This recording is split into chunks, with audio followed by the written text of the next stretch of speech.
Family, peace and blessings. Come sit with me for a moment. I want to talk to you about trust. We build it brick by brick, year after year, with our partners, with our children. We think we're building a fortress, a safe place. But what if, inside those very walls, the foundation is being quietly, carefully, carved out from under you? This is not just a story about a diary. This is a story about the day I learned that the two people I loved most were living in a secret world, a world where I was the only one not invited. The world that day was painted in the soft hopeful hues of transition. Sunlight streamed through the dusty window of my daughter Chloe's new dorm room, a space that smelled of fresh paint and industrial cleaner and the undeniable poignant scent of impending goodbye. My heart was a tangled knot of emotions, the proud swelling ache of seeing my baby fly the nest, the quiet dread of the silence that would wait for me at home, and the determined bustling energy of a mother on a mission. My mission was simple and sacred: to transform this sterile box into a sanctuary, to perform the final rituals of care before I released her into the wild. Mark, my husband, was downstairs hauling the last of the plastic totes, his laughter echoing up the stairwell with the resident assistant some easy male banter about the weight of books. Chloe was beside me, a beautiful young woman with eyes that held galaxies. I hadn't yet learned to read. Her energy was a nervous buzz, a surface-level excitement that seemed to vibrate just a little too fast. She was chattering about orientation, about her roommate she'd met online, about the classes she'd chosen, her words tumbling over one another. I listened with half an ear, my focus on the physical task of anchoring her to this new earth. I smoothed the extra long twin sheets, the ones we'd picked out together, a pattern of subtle gray chevrons.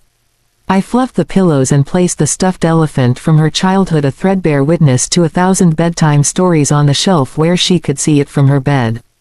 It was a talisman, a piece of home. She bounced on the balls of her feet, saying she was going down to help Dad, to guide him up with the last box. The door clicked shut behind her and the room settled into a sudden profound quiet. It was in that quiet that the mother in me took over completely. The organized chaos of moving had left a stray sock under the bed, a few empty water bottles on the desk. I began my final sweep, a last act of tidying before the farewell. I lifted the corner of the mattress to tuck the fitted sheet more securely, and my fingers brushed against something smooth and cool. I pulled it out. It was a journal bound in buttery soft chestnut brown leather, elegant and expensive. Embossed on the cover in delicate gold foil was a single word: manifest. I smiled, a real genuine smile, for the first time that day. Oh, Chloe. My heart swelled. This was beautiful. This was her, my thoughtful, ambitious girl, charting her dreams. I pictured essays on philosophy, sketches of future business plans, lists of goals, places she wanted to see, the person she hoped to become. This was the secret garden of her mind, and I felt a flutter of privilege, as if I'd been invited to peek at the blueprint of her brilliant future. I sat on the edge of her bare mattress, the springs creaking beneath me. The dormitory sounds faded, the distant shouts, the rolling suitcases, the slamming doors. There was only this book and my curious, loving heart. I opened it not as a spy but as a pilgrim. The first page was not a title page but an entry. The date was 6 months ago. The handwriting was hers, but different, somehow more deliberate, more ornate than the hurried scrawl of her homework assignments. Each letter was carefully formed. And then the words. The words did not compute. They entered my eyes, but they jammed in my brain like a faulty key in a lock. I read them again, and again. The sentence was a simple declarative statement. It was an earthquake. I am so grateful. Stepdad Mark noticed my new perfume today. He said I reminded him of a young version of Mom. This is the beginning. The air left my lungs in a silent whoosh.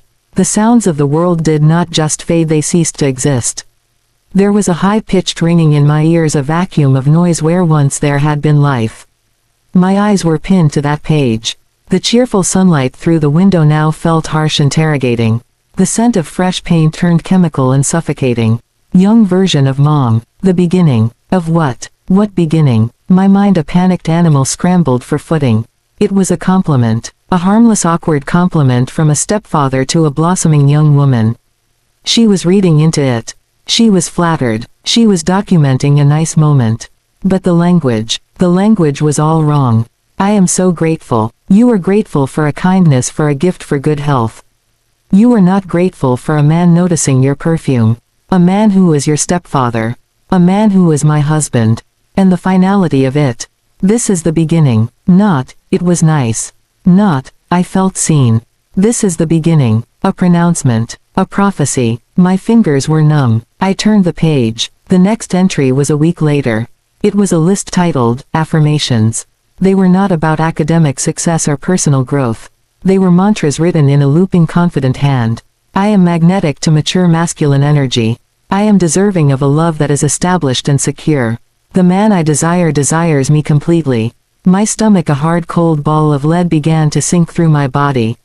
This was not a dream journal. This was a spell book. And the target of the spell was named in the margins in little hearts and swirls, Mark, him. I kept turning pages, my movements now mechanical, driven by a dread that had crystallized into a terrible compelling need to know. The entries were a meticulous log of observation and interpretation. She documented interactions I had witnessed and thought nothing of. Tuesday dinner. His foot brushed mine under the table. He did not move it away for 4.3 seconds. A conscious choice. Energy exchanged. She had timed it. She had counted the seconds. Helped me with my college essay. Sat close on the couch. His arm behind me on the cushions. Felt the heat of his body. He is guiding me. He is my mentor and my destiny. I remembered that night. I had brought them both glasses of lemonade. I had seen them, heads bent over the laptop, a picture of academic support. I had felt a warm glow at their bonding. Now that memory was redeveloped in a darkroom of horror, revealing a grotesque negative image I had not seen. She wrote of strategies. Wore the blue dress that matches mom's eyes. He told me I looked beautiful. He sees the resemblance. He is connecting the dots. The dots. Connecting me to her. Her to me. We were becoming interchangeable in her manifested fantasy. The most chilling entries were the ones of pure fantasy narratives she was writing for the two of them. Visualization exercise successful. I clearly saw us at a cabin by a lake. Just us. He is teaching me to fish. He calls me his new beginning. We are at peace away from all the noise and the old life. The old life. My life. Our life. I was the noise. I sat there frozen as a statue carved from pure shock. The joyful mother who had entered this room 10 minutes before was gone. In her place was a ghost, a hollowed-out vessel filling rapidly with a toxic slurry of disbelief and revulsion. This was my daughter's handwriting.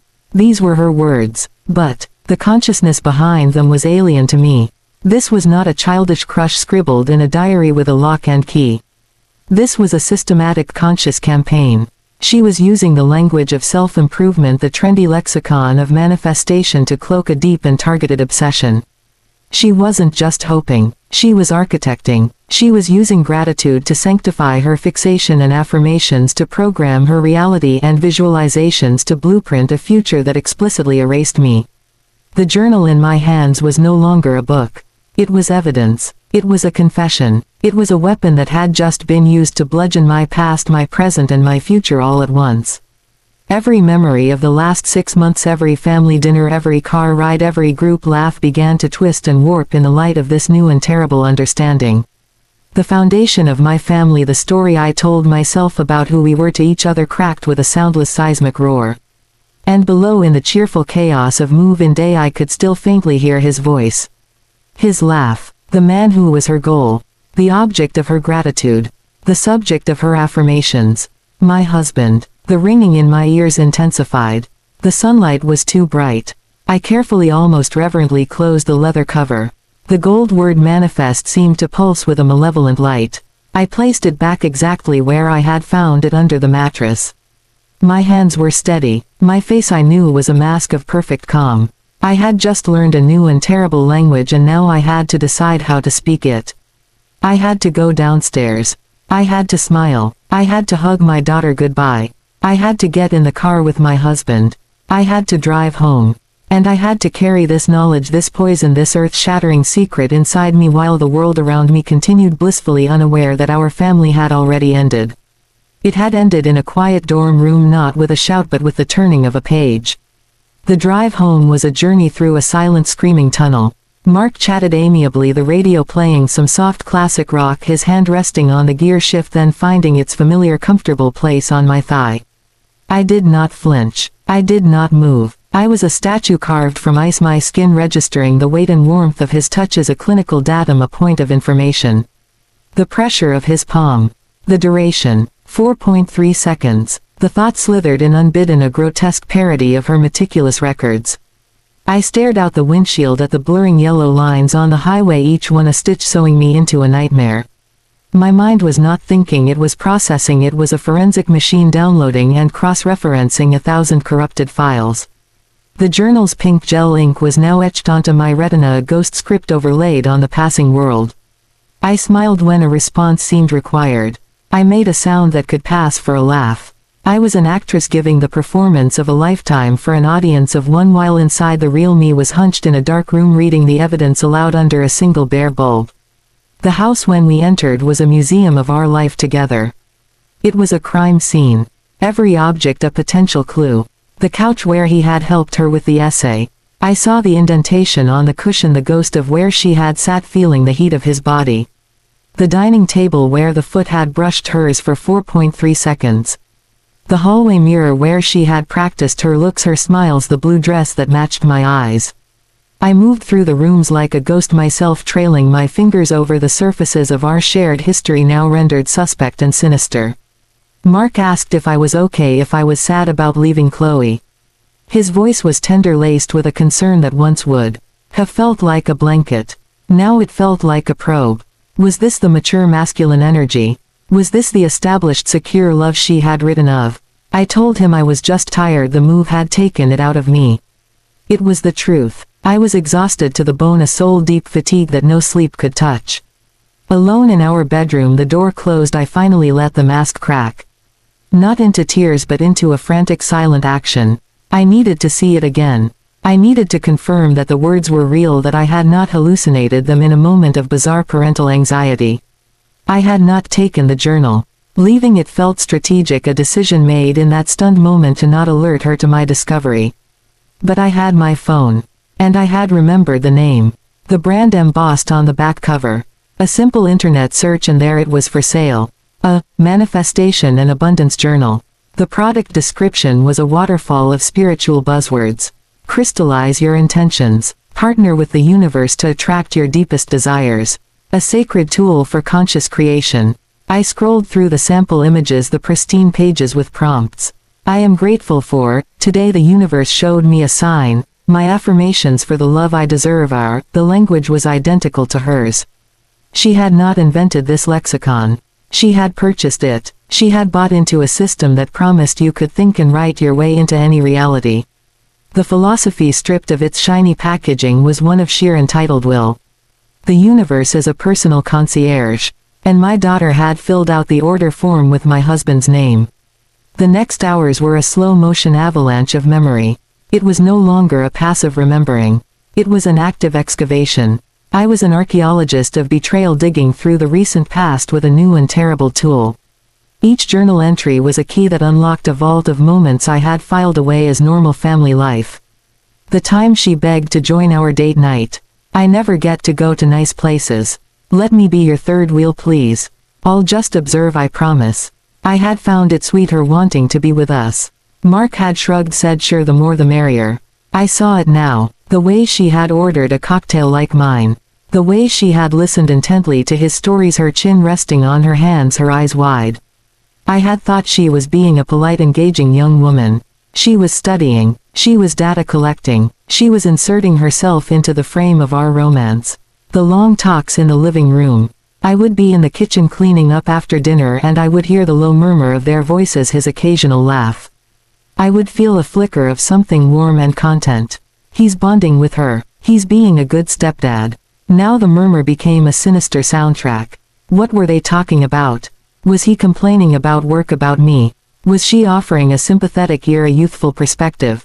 Was she, as her journal claimed, positioning herself as his mentor in his destiny?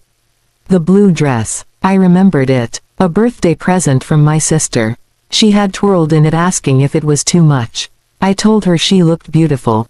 He had echoed it from behind his newspaper. Very pretty, Chloe. A throwaway compliment. A paternal nod. In her journal it was a seismic event. A sign. He was connecting the dots. The dots between her and a younger version of me. I went to my own closet. I found a picture from my early 20s. The resemblance in the right dress with the right styling was noticeable. It wasn't just a fantasy. It was a strategy. She wasn't just trying to be attractive to him. She was trying to be a newer, upgraded version of the woman he had already chosen. This was the true horror of the descent. It was not just the content of the journal. It was the realization that the journal was not a fantasy isolated between leather covers. It was a script, and she had been acting it out in real time in our home with us as her unwitting co-stars. Every glance, every laugh, every casual touch had been for her a line of dialogue, a piece of blocking in the play she was directing. Our genuine lives, our authentic interactions were merely raw material for her manifestation machine. She was not passively harboring a crush. She was an active agent manipulating the energy, the circumstances, the relationships around her to steer them toward her desired outcome. The concept of free will for anyone else seemed absent from her calculations. We were characters in her story to be nudged and guided toward our assigned roles. And what was my role? The journal made that brutally clear. I was the antecedent, the before picture, the noise and old life from which he needed a peaceful getaway. I was the obstacle to be gracefully outgrown, the foundation upon which the new improved model could be built. My love, my years of building a life with Mark, my motherhood itself were all just stage setting for her grand romantic debut.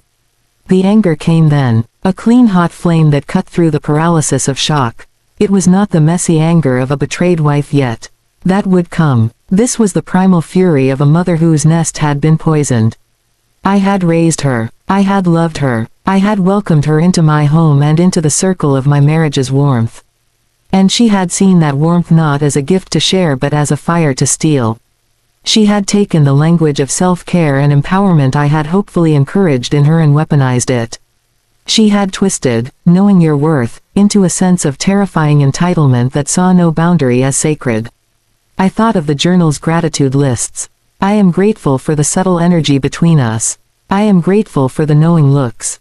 The perversion was breathtaking. Gratitude as for blessings, for gifts freely given. She was expressing gratitude for a connection she was unilaterally constructing, for signals she was likely misinterpreting or inventing. It was a closed loop of self-hypnosis. Each written gratitude reinforced the fantasy, making it feel more true, more destined, more real. She was not documenting reality. She was incanting a new one into being, using our family as the raw clay. The sun set. The house grew dark. I sat on the edge of my bed in the gloom. The forensic phase was ending. The emotional impact was landing with the force of a meteor. This was my child, the girl I had sung to sleep, the teenager I had driven to 1,000 practices, the young woman whose future I had dreamed of, filled with good, honest love, with achievement, with purpose. And in her mind that future was here. It was in this house. It was with my husband. The love she was trying to manifest was not some abstract romantic ideal. It had a name, a face, a side of the bed. It was the man sleeping just down the hall who had kissed my forehead before turning in, unaware that he was the star of a terrifying production playing just on the other side of his consciousness. I was caught between two abysses. The abyss of my daughter's frighteningly distorted reality and the abyss of my husband's potential complicity. Did he sense it? Did he encourage it, even in some small unconscious way? The journal suggested participation, the prolonged touches, the meaningful conversations. Was he a hapless target or a willing accomplice in this emotional treason? The descent was complete. I had climbed down the ladder of the journal's pages into a dark cellar of the soul. I was no longer looking at my family from the inside. I was an outsider looking into a diorama of dysfunction I had never suspected.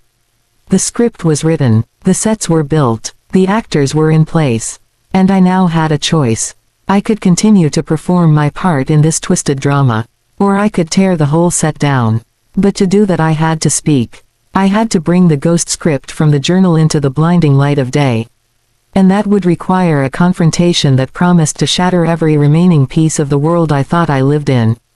The warmth of the house was gone, replaced by a deep, pervasive chill. The silence was no longer peaceful. It was the silence of a stage before the curtain rises on a terrible final act. The world did not shatter all at once. It peeled. Layer by layer, memory by memory, the mundane surface of my life began to curl back at the edges, revealing the grotesque picture beneath. The journal was the crowbar. Its entries were not fantasies existing in a vacuum, they were annotations for a film that had already been playing, one I had been living in but not seeing. The descent into sickness was not a fall, it was a slow drowning in the floodwaters of recontextualization. I was no longer a woman with a past. I was a detective reassembling a crime scene from contaminated evidence. It began with small things. The smell of her perfume in the house long after she had left for school. A scent I had bought with her, a sweet youthful fragrance.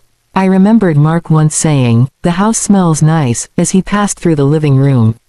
A neutral observation, but now I heard it through the filter of her words. Stepdad Mark noticed my new perfume today.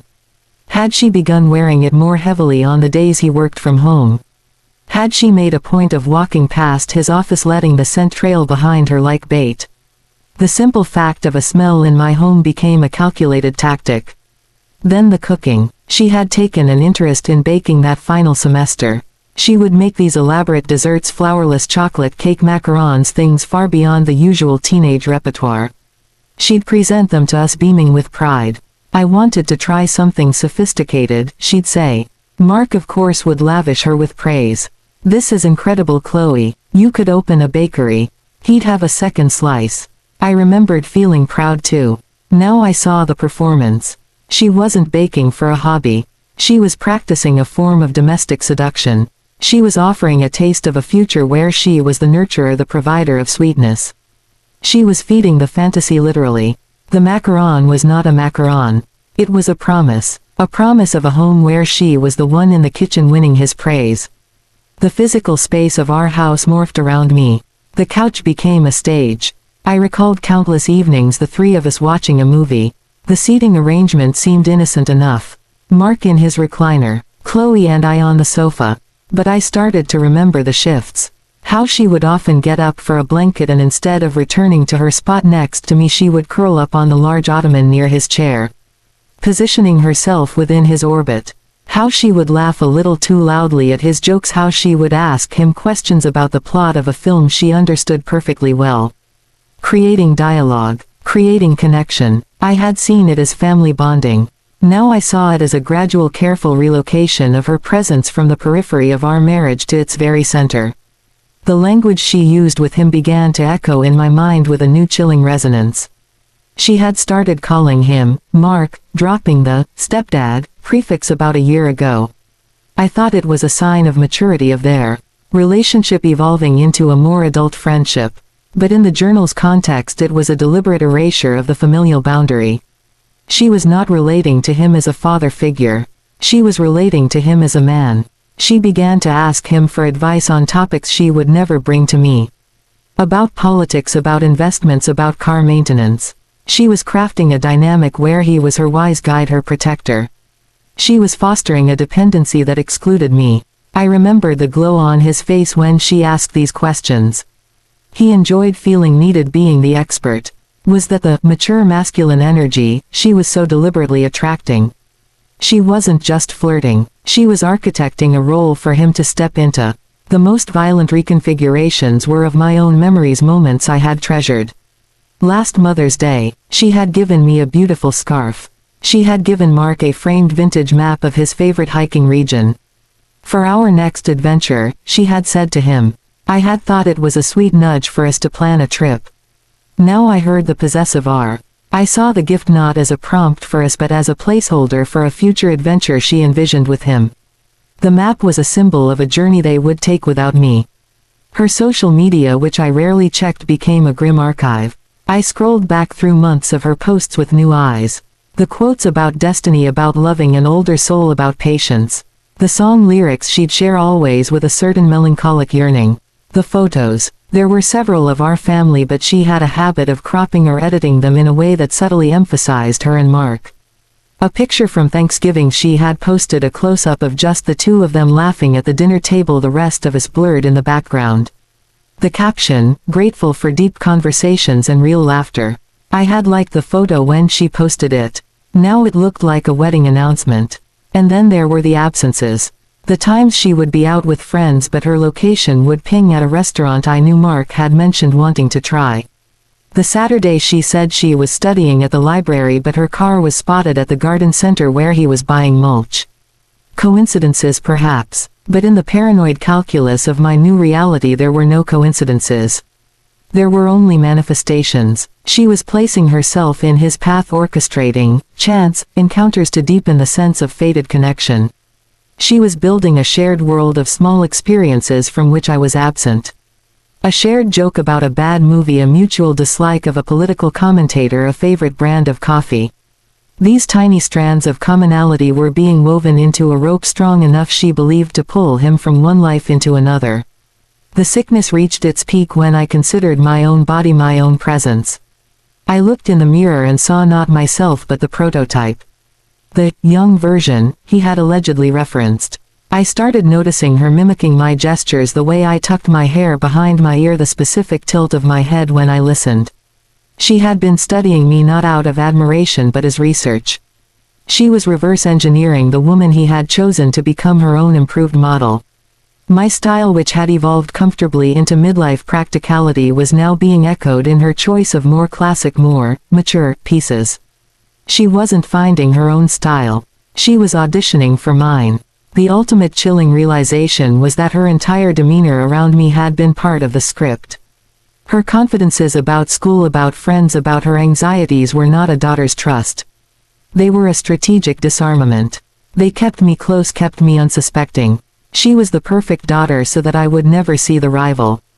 Her affection for me was the ultimate camouflage. How could a mother suspect a child who hugged her so tightly, who said, "I love you, Mom," with such apparent warmth? That love was the curtain behind which the rest of the play was staged. My trust in her, my fundamental belief in the goodness of my child, was the very tool she used to blind me. The house was no longer my home. It was a set decorated with triggers. Every room held a staged memory. The kitchen where she baked her promises. The living room where she positioned herself within his orbit. The hallway where she practiced her walk in my blue dress. My marriage was no longer a private bond. It had become a public performance with an audience of one, a critic taking meticulous notes in a leather-bound book. The love I felt for Mark, the simple daily rhythms of our life together, were now suspect. Had our private jokes been reported in the journal? Had our minor disagreements been noted as opportunities? Had our moments of tenderness been observed with a covetous eye? The sickness was a complete psychological inversion. I could not trust my own past. My memories, the foundation of my identity as a wife and mother, had been digitally remastered into something horrifying. A happy family dinner was now a scene of stealthy observation. A casual compliment was now a loaded signal. A fatherly hug was now a data point for desire. I was living in the aftermath of a silent coup where the history of my own life had been rewritten. The evidence was everywhere, yet invisible to anyone but me. I was alone in this knowledge, trapped in a funhouse of my own home where every reflection was distorted, every sound had a double meaning. The woman in the mirror was a ghost haunting the life that was being meticulously and magically reassigned to her daughter. The only thing real was the cold leather of the journal's cover imprinted on my palm, and the creeping surety that the coincidences were not accidents at all. They were the carefully laid tracks of a coming train, and I was tied to the rails, smiling and waving until the very moment the light blinded me and the world finally exploded into the truth I could no longer escape. The silence after I spoke was not empty. It was thick and viscous, like a liquid filling the space between us in the kitchen. It absorbed the hum of the refrigerator, the distant tick of the hall clock. It absorbed the last echo of my words, which had fallen from my lips not as an accusation but as a flat cold fact, a stone dropped into a still pond. I had not planned the confrontation. It had simply emerged 2 days after my return from the dorm, the pressure of the knowledge becoming a physical weight in my throat that I could no longer swallow. I stood by the sink, my hands resting on the cool granite. He stood across the island, a dish towel in his hand, frozen in the act of drying a glass. His face was a blank page for a single endless second.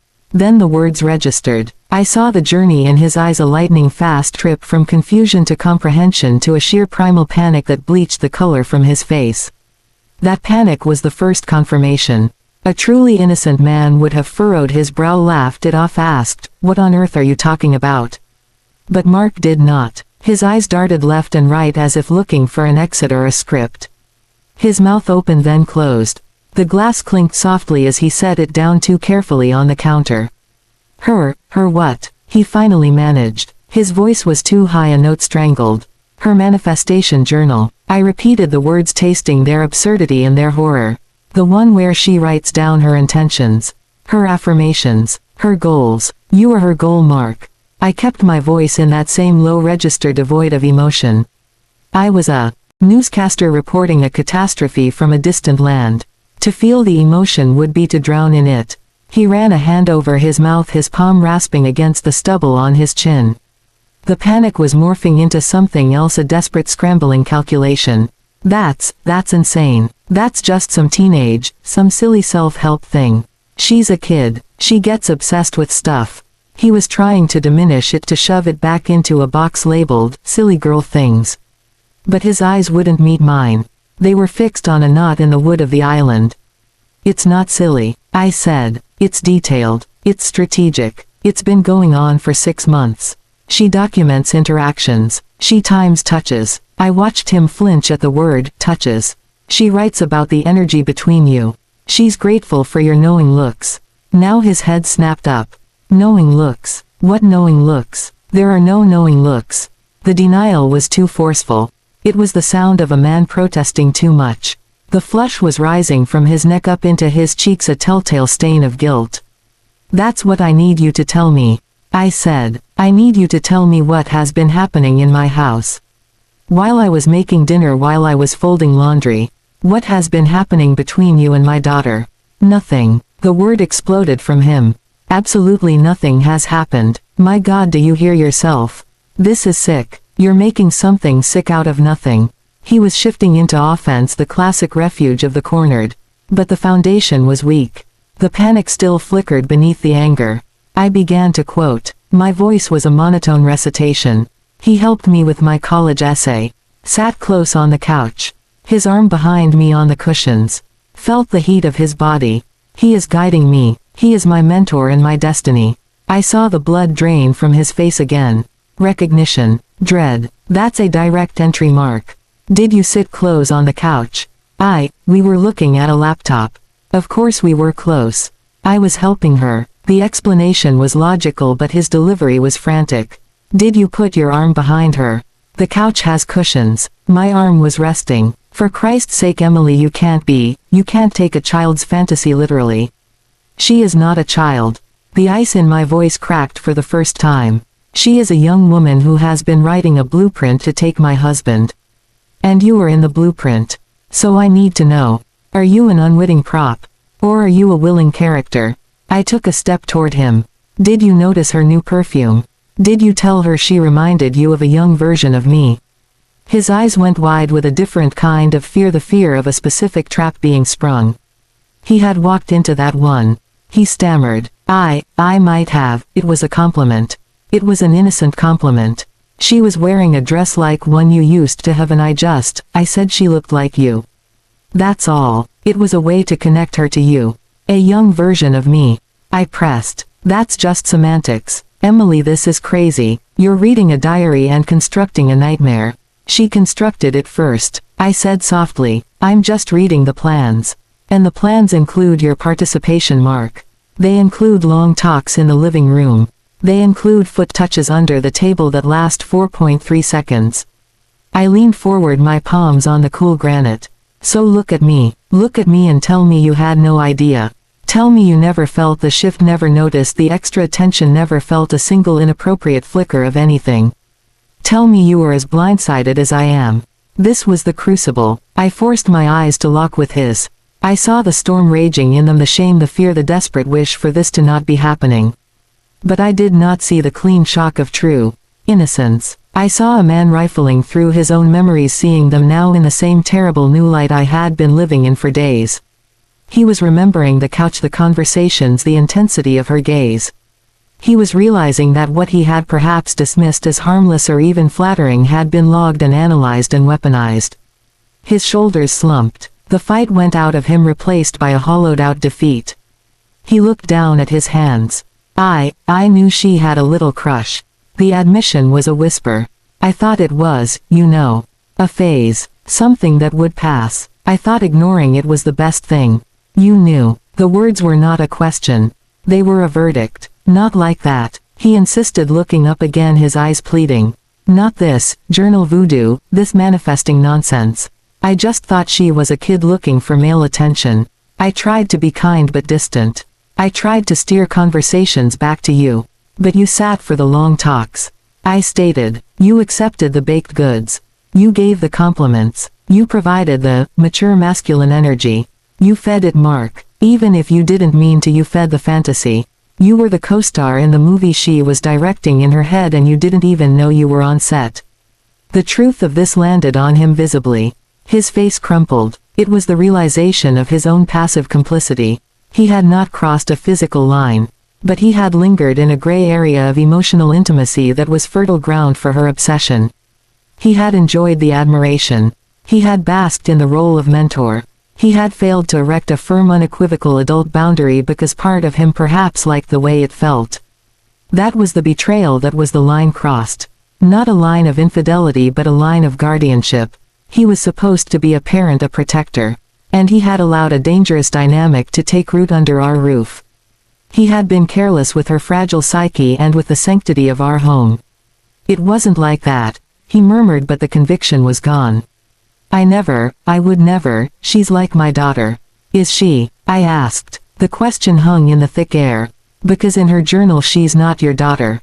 She's your destiny, and you just admitted you knew she saw you as something more. So when did you know? When did the little crush become something you felt you had to manage? And why did you never once think to manage it by telling me? That was the second deeper betrayal. The secrecy. He had held this knowledge, this tiny splinter of unease, and chosen to keep it from me. He had decided to handle it himself, to protect whom? Me, or his own ego from an awkward conversation. In doing so he had left me utterly exposed and unprepared. He had made me a fool in my own home. He had no answer. He just shook his head slowly back and forth, a man watching his life disintegrate. The mask was off. The calm, successful stepdad was gone. In his place was a guilty, ashamed boy caught in a mess of his own negligent making. I finally named the fear that had been gnawing at me since the dorm room. Did you encourage her? My voice was barely a breath. No. The answer was immediate, sharp, with genuine horror. God, no, Emily. Never. I swear to you on everything. I never said a word, never did a thing to make her think that. He believed this. I could see he believed this. And perhaps it was true in the literal sense. He had not overtly encouraged her. But encouragement is not just words. It is attention. It is availability. It is the silent permission of not shutting something down firmly and finally. He had given her all of that. He had given her the raw material, and her manifesting mind had constructed the cathedral. I believed he had not touched her. I believed he had not spoken a romantic word. But the betrayal was no less profound. It was a betrayal of omission, of awareness, of cowardice. He had seen a fire smoldering, and instead of stamping it out or calling for help, he had simply hoped the wind wouldn't change. And all the while I had been asleep in the next room. I looked at him, the man I had loved, the man I had built a life with, and I felt a vast cold distance open up between us. He was suddenly a stranger, capable of a carelessness that had nearly destroyed our family from the inside. The shock and horror I had felt while reading the journal now had a second target. It was aimed at him. The journal was the disease, but his silence, his passive acceptance of the adulation, was the compromised immune system that let it flourish. You need to leave, I said. The words were calm and final. He stared at me. What? Emily, no, we need to talk about this, we need to fix this. We need to get her help. We, I echoed. The word was brittle. There is no we in this right now. You knew something was wrong and you left me alone in it. Now I am alone in the consequences. Get a bag. Get a hotel. I cannot look at you. I cannot be in this house with you. The finality in my tone broke him. Tears welled in his eyes, not performative but the tears of true loss.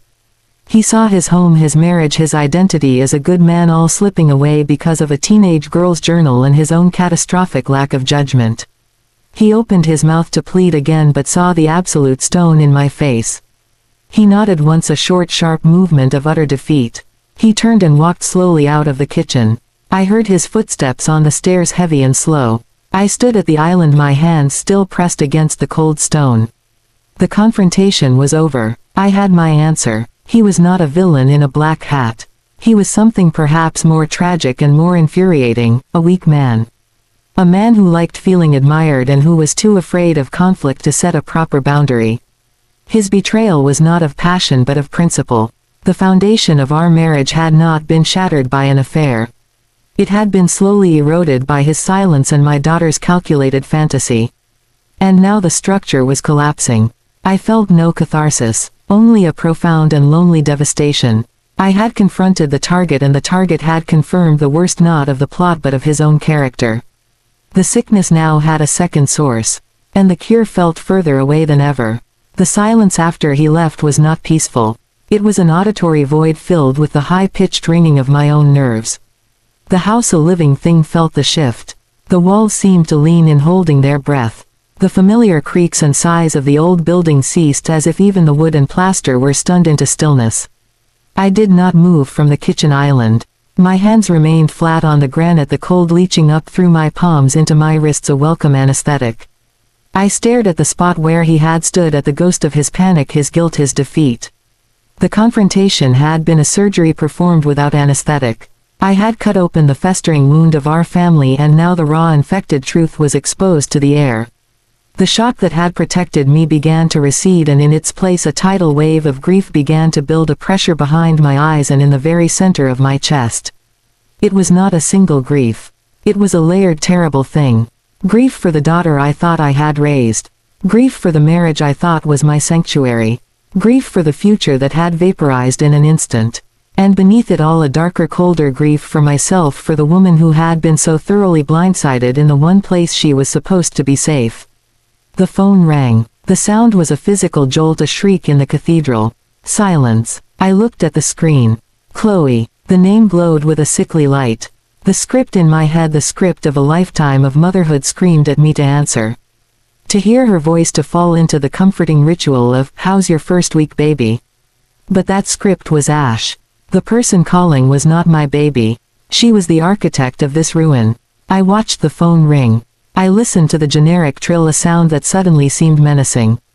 It stopped. A moment of silence, then the ping of a voicemail. I did not move to listen. I knew what it would be. A bright update, a performative check-in, a line in her ongoing production. She was calling her co-star, unaware that I had just fired him from the play. The decision formed not as a thought but as an instinct, a biological imperative. A mother's instinct is to protect, to nurture, to gather her young close in the storm. But what happens when the young is the storm? When the child is the lightning strike that sets the home ablaze? The primal wiring short-circuited. The directive reversed. To survive, I had to protect myself from my own child. The concept was so monstrous, so antithetical to every cell in my body, that it felt like turning my own bones inside out. But the evidence was there in phantom pink ink across my vision. She was not a victim of a crush. She was an active agent. She had weaponized our home, our family meals, our casual touches. She had researched me like a rival and targeted my husband like a prize. She had ridden me out of my own life with the serene certainty of a director editing a script. This was not an illness I could nurse. This was a betrayal I had to survive. Her name on the screen faded to black. The room was dark now, the last of the sunset bled away behind the houses. I did not turn on the lights. I stood in the gathering dark and let the finality take root. I would not pretend. I would not perform a normalcy for her benefit. To do so would be to participate in her fantasy, to become an extra in her movie. My silence, my absence, would be my only form of communication. It would be the wall her manifesting could not charm its way through. The phone rang again. Chloe. Again I let it ring. Each trill was a hammer strike on the frozen sea inside me, cracking it piece by piece. The voicemail pinged. Then a text bubble popped up. "Hey mom, just finished my first seminar. It was amazing. Call me when you're free. Love you." The words were daggers of normalcy. The casual, "love you," was the deepest cut of all. It was the brand she used to mark me as fooled. I picked up the phone. My fingers were numb blocks of ice. I typed. The words appeared on the screen, stark and black in the dim room. "I read your manifestation journal. I know your goal. Do not come home." I did not write, "We need to talk." I did not write, "How could you?" I did not write, I am hurt. I stated 2 facts and issued 1 command. It was the emotional equivalent of a quarantine notice. I was sealing the perimeter. I hit send. The whoosh sound was the closing of a vault door. What followed was not silence but a negative sound of vacuum that pulled at my eardrums. I pictured her in her dorm room, the same room where I had made her bed with such tender care. I pictured her face reading those words. Would it be shock, horror, fear, or would it be the frustration of a strategist whose plan had been discovered too soon? I realized with a fresh wave of nausea that I did not know. I could no longer predict my daughter's reactions. The daughter I knew was a character she had played for me. The real girl was the one who wrote those entries, a stranger with my child's face. The phone did not ring again. No text bubbles bubbled. The silence from her end was absolute and terrifying. It was the silence of a lab after an explosion. It confirmed everything. There was no denial. No, what journal? No, Mom, you're misunderstanding. Her silence was an admission of guilt more profound than any screaming confession could have been. She was regrouping. She was recalculating. The target had been notified, the mission was compromised. She was no longer my daughter calling her mother. She was an operative going dark. This was the unthinkable choice. To choose myself. To place a boundary of stone and barbed wire between me and the person I had carried under my heart. The love did not disappear. That was the torture. It mutated. It became a painful, sickening throb, a phantom limb of affection attached to a body of betrayal. I loved the ghost of the child she had been. I recoiled from the reality of the young woman she had become. The 2 images would not reconcile. To let one in was to be destroyed by the other. I thought of her coming home for Thanksgiving, for Christmas. The empty chair at the table. The unopened presents. The explanations to extended family. The tsunami of shame and gossip. I thought of the future I had imagined, her graduation, her wedding, me in the front row beaming. Those pictures in my mind now had a sinister double exposure. In this new version of her wedding, would the groom have Mark's face? Was that the ultimate manifestation? The fantasy was a cancer, and if I did not cut it out, it would consume every possible happy future. This was not punishment. This was surgery. It was triage. The family unit was in catastrophic failure. To try to save it as it was would kill all 3 of us in a slow spiral of distrust and manipulation. By forcing them out, Mark to his hotel, Chloe to the consequences of her actions, I was creating a sterile field. The choice was to lose them actively and perhaps permanently, or to lose myself completely by staying in the toxic ecosystem they had co-created. I chose myself. It was the hardest, most selfish and most necessary choice I had ever made. The grief broke then. It did not come as sobs but as a silent, violent convulsion. I slid down the cabinet onto the cold kitchen floor, my back against the hard wood. I wrapped my arms around my knees and my body shook in great soundless heaves. I cried for the little girl who used to crawl into my bed during thunderstorms. I cried for the teenager I drove to soccer practice arguing about playlists. I cried for the future grandmother I would never be in the way I had dreamed. I cried for Mark, for the good man I believed him to be, for the lazy Sunday mornings that were now poison. I cried for the home that was now just a house full of evidence. I cried until my ribs ached and my throat was raw. But in the hollow, exhausted space after the tears, a strange clarity emerged. For the first time in days I was not reacting. I was not reading, I was not remembering, I was not confronting. I was simply being, alone on the cold floor in the dark. I had done the unthinkable. I had told my husband to leave. I had told my daughter not to come home. The world had not ended. The floor was still solid beneath me. My heart was still beating. I was still breathing. I had chosen myself and I had survived the choosing. The maternal instinct was not gone. It was redirected. For years it had flowed outward to Chloe as a river to the sea. Now with the sea poisoned, the river had to turn inward. I had to become my own mother. I had to nurture and protect the shattered woman on the kitchen floor. I had to gather the pieces of my own soul and promise them safety. It felt alien and wrong. But it also felt like the first true thing I had done since finding that journal. It was not a decision made from love for them. It was a decision made from a fractured but functioning love for myself. The mother had to protect the woman inside her from the child outside her. It was a paradox that would haunt me forever. But in that moment on the floor in the dark, it was the only knot of truth I could hold onto. I held on, and I did not let go.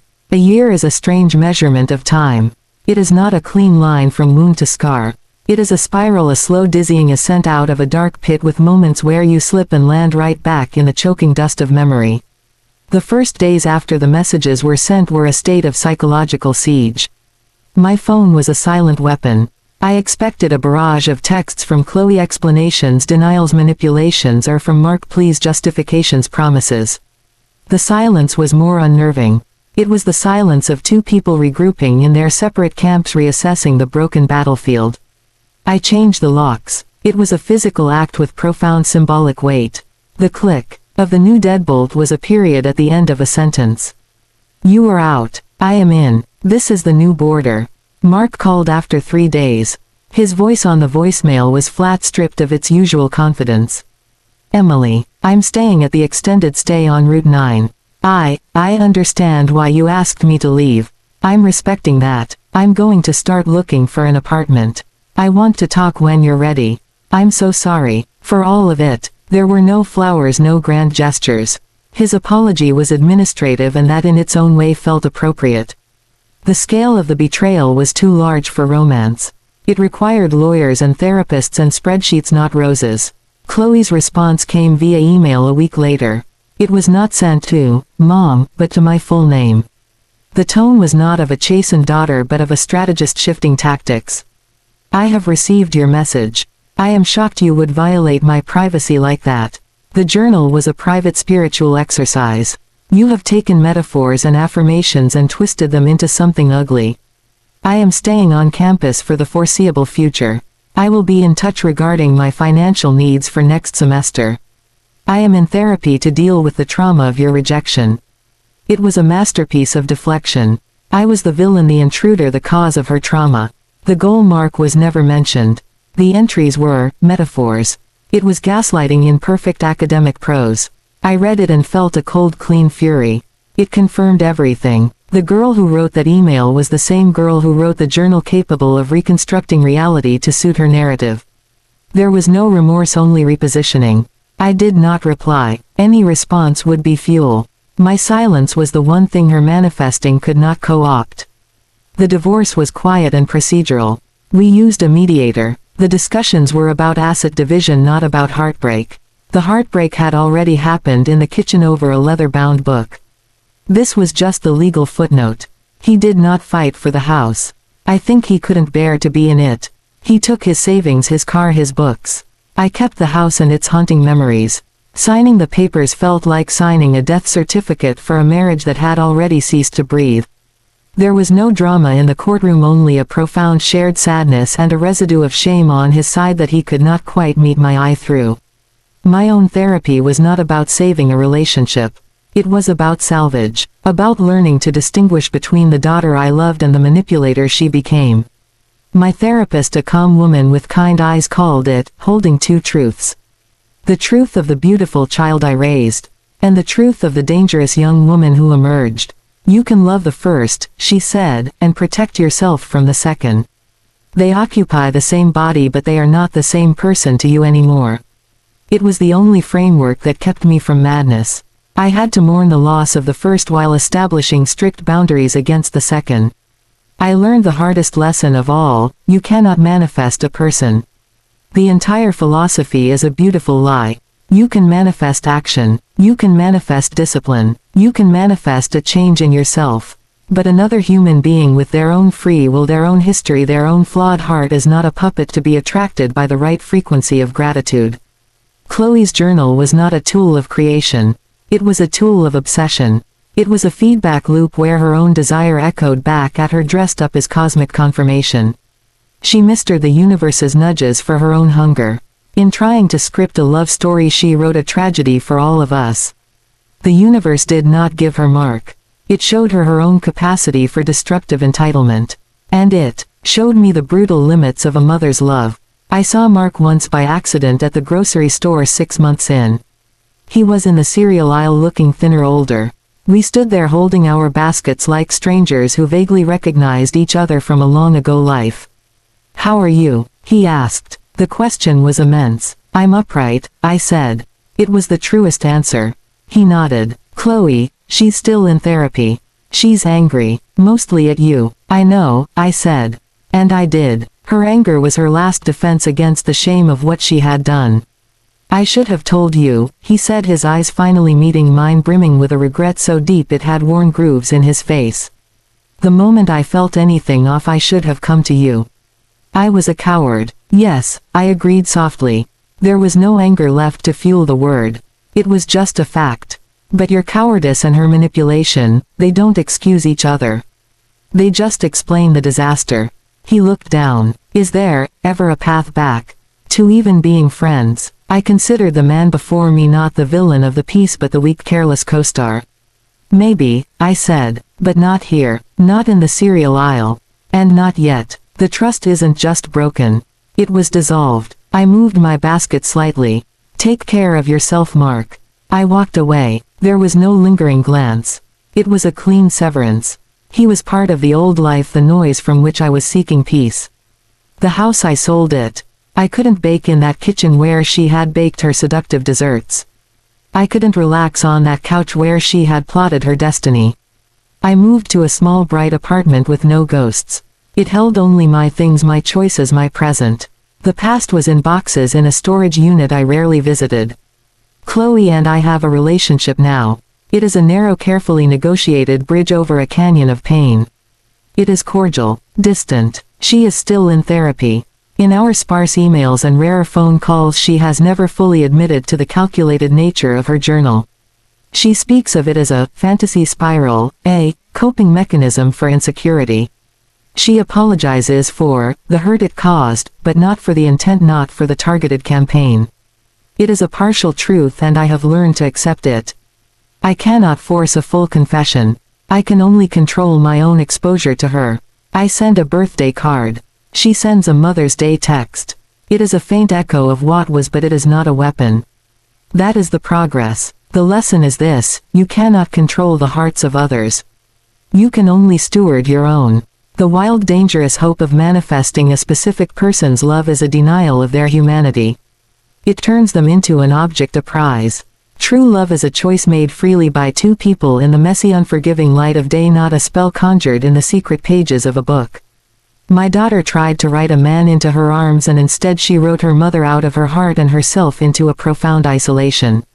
The universe did not align for her. It simply held up a mirror. And for me, I did not manifest a happy ending. Endings are for stories, and this is not over. I manifested survival. Then I manifested strength. Brick by painful brick I manifested a life on the other side of betrayal. It is a quieter life. A life where I trust my own instincts above all else. Where I read people not their potential but their present actions. The woman in the mirror is older. The eyes have seen a darkness no mother should see. But they are clear. They are not searching for hidden scripts in a smile or a touch. They are simply seeing what is. I lost a daughter's innocence and a husband's loyalty in the pages of one book. But in return I found a terrible, unshakable truth. The only thing you can truly count on manifesting is your own character. Your dignity, your resilience, your choice to walk out of the fire without becoming ash yourself. Chloe tried to manifest love and created ruins. In the ruins I found the raw materials to build a different woman. A woman who knows the cost of a fantasy and the solid, unsexy weight of reality. And that reality, my dears, is the only foundation that will never ever betray you.